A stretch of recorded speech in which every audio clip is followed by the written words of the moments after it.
Good morning everyone. मैं हूँ T S मना टी एस एकेडमी में आपका स्वागत है। और अभी थोड़ा सा वीडियो देखो गया था मुझसे और गलती से बंद कर दिया था मैंने। तो इस क्वेश्चन को मैंने पहले करवा दिया। तो मैं इस क्वेश्चन को फिर एक बार उसे एक्सप्लेन कर देता हूँ क्योंकि मैंने इसको कर दिया है। ठीक है, मेरे पास जगह नहीं, इस वजह से मैं इसको समझा रहा हूँ। और क्वेश्चन क्या बोल रहा है, यदि 100 तथा 1000 के बीच किसी पूर्णांक के अंकों का योग संख्या से घटाया जाए तो परिणामी सदैव क्या होगा। 100 और 1000 के बीच जो अंकों की संख्या है, 100 से 1000 के बीच में जो अंकों की संख्या क्या होगी। 100 से 1000 के बीच में संख्या होगी 3 अंकों की। डायरेक्ट उसने ये नहीं कहा कि 3 अंकों की संख्या, लेकिन अपन ये समझ लेंगे कि 100 से 1000 के बीच में संख्या आएगी, यानी 1000 से कम यानी 99 तक। ठीक है, 999 यानी 999 तक संख्या 3 अंकों की होगी, क्योंकि दोनों के बीच की कहा इसने, 100 से ऊपर की और 1000 के बीच की। ठीक है, ठीक। तो वो संख्या 3 अंकों की होगी। 3 अंकों की संख्या क्या होती है अपने को पता है, 100x plus 10y plus Z 3 अंकों की संख्या होगी। 2 अंकों की संख्या होती है अपनी 10x प्लस वाई। ठीक है, ठीक। अब देखो अंक कौन कौन से हैं, एक्स वाई जेड ये अंक हैं। यदि इस संख्या से इन अंकों के योग को घटा दिया मैंने, जैसा उसने कहा है कि हाँ भाई पूर्णांक अंकों का योग संख्या से घटाया जाए, संख्या से तो ये अपनी संख्या ही होगी, इससे इस अंकों के योग को घटा दिया मैंने, जेड से जेड कट गया। ठीक है, इसके बाद में 100 में से एक्स गया तो 99x, और इस 10y में से y घटा दिया तो कितना आएगा, +9y। यहाँ से मैंने 9 कॉमन ले लिया। ठीक है, तो मेरा आंसर क्या आएगा 9, यानी जो संख्या बनेगी वो हमेशा 9 से डिवाइड होगी। ठीक है, जो 9 से आएगी वो 9 से, जो भी संख्या आएगी वो 9 से डिवाइड होगी। ओके, चलो देखो अगला क्वेश्चन क्या बोल रहा है, यदि किसी 3 अंकों वाली संख्या के अंतिम 2 अंकों से बनी संख्या 6 का पूर्णांक है तो वह वास्तविक संख्या निम्न में से किससे पूर्णतः विभाजित होगी। क्या बोल रहा है, एक बार वो रिपीट करता हूँ। किसी 3 अंकों वाली संख्या के अंतिम 2 अंकों से बनी संख्या 6 का पूर्णांक है तो वह वास्तविक संख्या निम्न में से किससे पूर्णतः विभाजित होगी। देखो क्वेश्चन देखो क्या बोल रहा है, सोल्व। ठीक, ठीक है। ये बोल रहा है कि 3 अंकों की संख्या अभी मैंने बताई, 10x plus 100x plus 10y plus Z. 3 अंकों की संख्या यही होती है। ठीक है, 3 अंकों की संख्या यही है, तीन अंकों की 3 अंकों की संख्या। ठीक है, 3 अंकों की संख्या यही है। ठीक, अभी मैंने बताया अगले क्वेश्चन में, पिछले क्वेश्चन में सॉरी। ठीक, ठीक है। अब ये बोल रहा है कि अंतिम दो अंक कौन से हैं, अंतिम 2 अंक हैं इसके। ये बोल रहा है अंतिम दो अंक कौन से, यही है 2 अंक, क्या है 10y प्लस जेड, यही है। क्या बोल रहा है कि 2 अंकों जो 6 से पूर्णतः विभाजित हैं। ठीक है, 6 से पूर्णतः अंतिम 2 अंक 6 से पूर्णतः विभाजित हैं। ठीक, 6 से पूर्णतः विभाजित हैं। ठीक, तो ये 6 से पूर्णतः विभाजित है, ऐसा अपन ने मान लिया कि नंबर n। ठीक, ये पूर्णतः विभाजित है, इस संख्या के बराबर होगा, यानी 2 अंकों की संख्या इस संख्या के बराबर है। यही कहा उसने, क्या कहा कि अंतिम 2 अंकों से बनी संख्या 6 से पूर्णतः विभाजित है। ठीक, ठीक है। अपन यहाँ 6 को तो ले नहीं सकते, इसलिए अपने को कोई ना कोई अचर तो लेना पड़ेगा, तो अपन ने मान लिया n। ठीक, तो इसकी जगह मैं यहाँ रख देता हूँ, इसमें 3 अंकों वाली संख्या में 100x और 10y प्लस जेड, इसकी जगह मैं रखूँ 6n। ठीक, अब संख्या बन गई है। अब इसमें से मैं 2 कॉमन ले लेता हूँ, तो ये आएगा 50x 3n। तो जो संख्या बनेगी वास्तविक संख्या वह विभाजित होगी 2 से, जो संख्या बनेगी वो वास्तविक संख्या 2 से विभाजित हो जाएगी। मेरा आंसर आएगा सी। ठीक, ठीक है। अगला क्वेश्चन देखो, क्वेश्चन क्या बोल रहा है, ये बोल रहा है कि एक व्यक्ति क्वेश्चन बोल रहा है एक व्यक्ति एक नौकर को इस शर्त पर नौकरी पर रखता है कि वह व्यक्ति उसे 1 साल के बाद 90 रुपये प्लस एक पगड़ी देगा। ठीक है, नौकर 9 महीने काम करता है तथा 65 रुपये और एक पगड़ी प्राप्त करता है, तो पगड़ी का मूल्य कितना होगा। क्या बोल रहा है, एक व्यक्ति एक नौकर को इस शर्त पे रखता है, एक नौकर को इस शर्त पे रखता है कि वह 1 साल के बाद उसे 90 रुपये तथा एक पगड़ी देगा। ठीक, 1 साल के बाद। ठीक, ये 100। ठीक है, यानी ये 90 रुपये प्लस पगड़ी की कीमत मैंने मान ली 100 रुपये हैं, और ये कितने महीने काम करेगा, 12 महीना।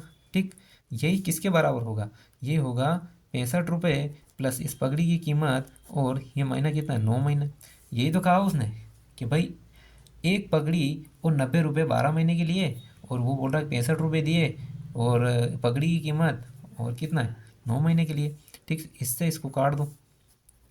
ठीक, इधर काट दो, ये आएगा 270, 3x, ये कितना आएगा 20, और 2, 8 24 ने 2 26, ये कितना आया 4x। ठीक, ठीक है, तो ये इधर आएगा तो 270, ये 270 माइनस 260, ये बराबर x का, यानी x की कीमत कितनी, पगड़ी की कीमत होगी इसकी 10 रुपये। पगड़ी की कीमत कितनी होगी 10 रुपये। ठीक है, ठीक, दोनों की कीमत बराबर कर दो, और कहीं कुछ नहीं करना था उसमें। ठीक, ठीक है। अगला क्वेश्चन क्या बोल रहा है, अगला क्वेश्चन बोल रहा है यदि एक संख्या 3 की पावर 15, 3 की पावर 50, 4 की पावर 40, 5 की पावर 30 और 6 की पावर 20 में सबसे बड़ी संख्या क्या होगी। देखो, इसमें बताया है कि सबसे बड़ी संख्या बताओ। इस प्रकार के क्वेश्चनों को कैसे करेंगे सोल्व, इस प्रकार के क्वेश्चनों को कैसे करेंगे। इसने दिया है 3 की पावर 50, 4 की पावर 40, 5 की पावर 30, 30, 6 की पावर 20। ठीक, इस प्रकार को क्वेश्चनों को करने का एक ही तरीका है, इन सभी की पावर सेम कर दो। पावर सेम करने के बाद में जो संख्या सबसे बड़ी आएगी वही संख्या आपकी सबसे बड़ी होगी। इस प्रकार के क्वेश्चनों को सिर्फ और सिर्फ पावर जो है बराबर कर दो। ठीक है, ठीक है, मैंने इसकी पावर बराबर करने के लिए इसकी पावर 3 की पावर 5 और होल पावर 10, 4 की पावर 4 होल पावर 10, 5 की पावर 3 होल पावर 10, 6 की पावर 2 और पूरे की पावर 10। ठीक है, ठीक, ठीक है, ठीक। 3 की पावर कितनी होती है, 3 की पावर 5 कितना होगा, 3 की पावर 3 की पावर 5 कितना होता है, 3 की पावर कितनी होगी, 3 की पावर 3 होती है। 3 की पावर 5 कितना होगा, 3 की पावर 5 होगा 243। इसकी पावर कितनी है 10। 4 की पावर 4 होता है 256, इसकी पावर 10। 5 की पावर 3 होती है 125, इसकी पावर 10। 36, यानी 6 की पावर 2 36। अब पावर तो सबकी सेम है, जिसका बेस सबसे ज़्यादा वही उसकी वैल्यू सबसे बड़ी। तो देखो, ये 243, ये है 256, यानी मेरा वैल्यू ये, इसका आंसर कितना है 4 की पावर 40, यानी सबसे बड़ी वैल्यू आएगी ए वाले की, यानी 4 की पावर 40 सबसे बड़ी संख्या है। 4 की पावर 40 सबसे बड़ी संख्या। देखो, अगला क्वेश्चन क्या बोल रहा है, ये बोल रहा है कि 0.123 बताइए, 0.123 का मान बताइए। ठीक है, 0.123 का मान क्या होगा, देखो सोल्व, यानी 0.123 इस पर बार है। इस प्रकार के क्वेश्चनों को कैसे करेंगे, इस प्रकार को क्वेश्चन को करेंगे अपन, इस प्रकार के क्वेश्चन को करेंगे कि 0.123, इस प्रकार के क्वेश्चन को कुछ नहीं करना। पहली बात तो लिखना है कि 123 इसको ऐसा ही लिख दो। ठीक है, जो भी संख्या है उसको ऐसा ही लिख दो, और जितनी संख्या पे बार है इस संख्या को ऐसे ही उतार दो, और जितनी संख्या पे बार है उतनी बार 9 लिख दो नीचे। मैंने क्या कहा, संख्या को जैसे 0.123 इसकी वैल्यू निकालनी है, तो 0.123 अपनों को ऐसा ही उतारना, और जितनी भी संख्या में बार है उतनी बार 9 लगा दो। ठीक है, आंसर कितना आएगा, 3 से काट दो, 3 चौक 12, 3 एकम 3, ये कितना बचा 3 चौक 12, 3 एकम 3, और 3 से कट जाएगा 333। आंसर किस जगह आ रहा है, आंसर आ रहा बी आपका। ठीक है, ठीक है, अगला क्वेश्चन देखो। ठीक, ठीक है, अब अगला क्वेश्चन इससे रिलेटेड है, इसी से रिलेटेड है अगला क्वेश्चन। अगला क्वेश्चन क्या बोल रहा है, ये 2.349 बार इसकी वैल्यू क्या आएगी, यानी अपने को पूछा है, इसने पूछा है ये 2.349 बार इसकी वैल्यू क्या आएगी। ठीक, इसकी वैल्यू क्या आएगी, तो अपने को कुछ नहीं करना, इस 2 को ऐसे लिखा दो और पॉइंट की जगह प्लस लिख दो, 349 इस पूरे को उतार दो, माइनस जिस पे बार नहीं उसको माइनस कर दो, और इसके पूरे के बटे में पूरे के बटे में जितनी संख्या पे बार है पहले 9 लगा दो, और जितनी संख्या पे बार नहीं है उसको 0 लगा दो। इस पॉइंट से पहले वाली संख्या को छेड़ना नहीं बिल्कुल।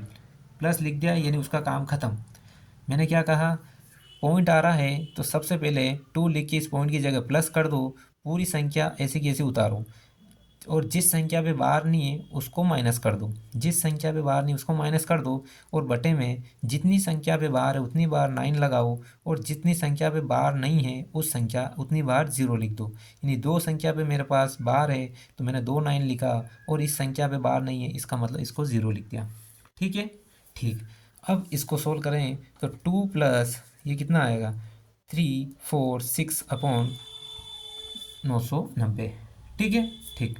अब इसको सोल्व करूँगा तो ये कितना आ जाएगा, इसको सोल्व करूँगा 2 मल्टीप्लाई 999 प्लस 346 अपॉन पूरे बटे में 990।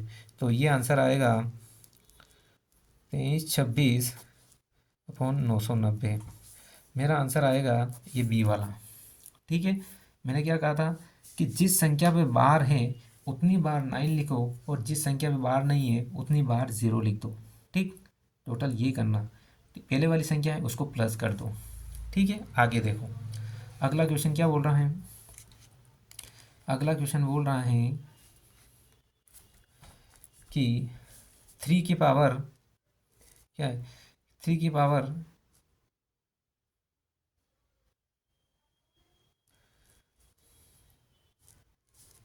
देखो ये क्या बोल रहा है, 16 ये बोल रहा है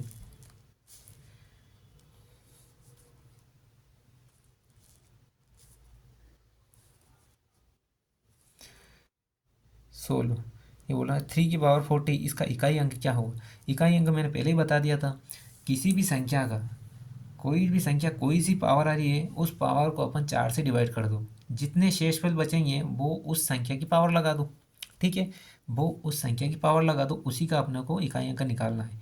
4 से जो भी डिवाइड हो रहा है पूरा पूरा उसको हटा दो। ठीक है, यानी अगर मैं इसको 4 की पावर 4 अगर इसको सोल्व करता हूँ तो 4 का इससे डिवाइड करूँगा, इसकी पावर को 4 से डिवाइड करूँगा तो पूरा पूरा जाएगा, यानी 4 से ये जाएगा 10 टाइम, 4 से ये जाएगा 10 टाइम। ठीक है, वो यहाँ कितना बचेगा, 3 की पावर 0। ठीक, यानी कुल मिला के ये तो इसकी वैल्यू तो 1 आएगी भाई, इसकी वैल्यू तो बिल्कुल 0 आ रही, बचा कुछ नहीं, 3 की पावर कितना है 0, रिमाइंडर कितना 0 बच रहा, तो इसकी वैल्यू 3 की पावर 0 ही बचेगा। तो किसी की संख्या का पावर 0 होता है उसकी वैल्यू हमेशा 1 होती है। किसी भी संख्या का वैल्यू, किसी भी संख्या की पावर 0 होती है तो वो संख्या क्या होगी, 0 होगी। ठीक, ठीक है, एक होगी सॉरी, किसी भी संख्या की पावर अगर 0 है तो वो संख्या हमेशा ऑलवेज 1 होगी। ठीक, ठीक है। अब देखो एक और क्वेश्चन इसमें करा देता हूँ, ये अपने एक एग्जाम्पल के तौर पर देख लेते हैं, एग्जाम्पल देख लेते हैं कि किसी भी संख्या, संख्या कितनी भी बड़ी हो, संख्या कितनी भी बड़ी हो, कितनी भी बड़ी हो, संख्या कितनी भी बड़ी हो या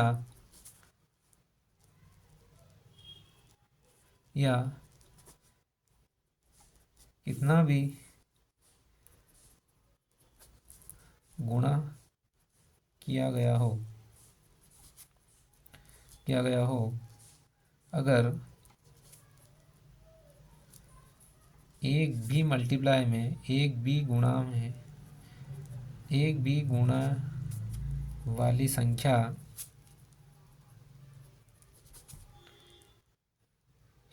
शून्य है तो इकाई अंक शून्य ही होगा, शून्य ही होगा।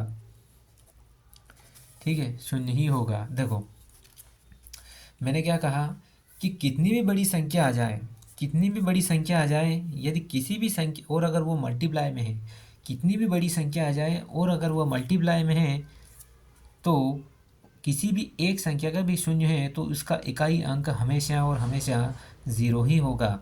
कितनी भी बड़ी संख्या जो मल्टीप्लाई में है, कितनी भी संख्या जो मल्टीप्लाई में है, किसी एक भी संख्या का इकाई अंक 0 हैं तो पूरी संख्या 0 ही, पूरी संख्या का इकाई अंक 0 ही होता है। तो देखो इकाई अंक अपन ये ले लेते हैं 7 16, इसको देखो 16, ये कितना होगा इकाई अंक 7 मल्टीप्लाई 6 9 मल्टीप्लाई यहाँ 10, 10 ही है क्या और क्या है, एक 0 नहीं ले सकते, 10 ले लो, ठीक है ठीक।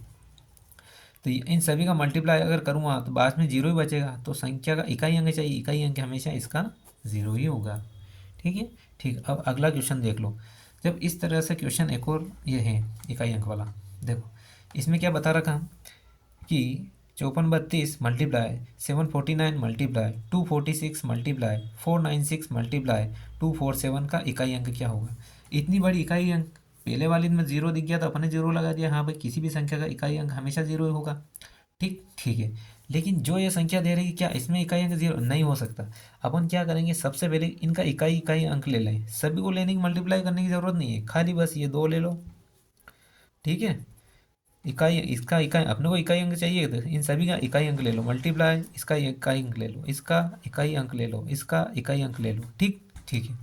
अब देखो अब अपने को भी इसका पूरा मल्टीप्लाई करने की ज़रूरत नहीं, पूरा इन सभी का मल्टीप्लाई करके इकाई अंक निकालने की ज़रूरत नहीं है। अपन क्या करते हैं, इन दोनों का मल्टीप्लाई निकालो, कितना आया 2 नमा 18, 18 इकाई अंक क्या 8, फिर 8 का इसमें 8 छंग 48, कितना आया मल्टीप्लाई 48 है, 48 का 8 ले लो, फिर इसमें किया 8 का 8 छंग 48, फिर 8 ले लो, 8 ही 7 ही 56, 56 का 6 ले लो, ठीक है। कितना आया इकाई अंक 6। मैंने क्या कहा, इन सभी का मल्टीप्लाई करने की कोई ज़रूरत नहीं, इन दोनों का मल्टीप्लाई कर लिया, कितना आया 18, ठीक। इन दोनों का कर लो, कितना आया 36, ठीक ठीक है।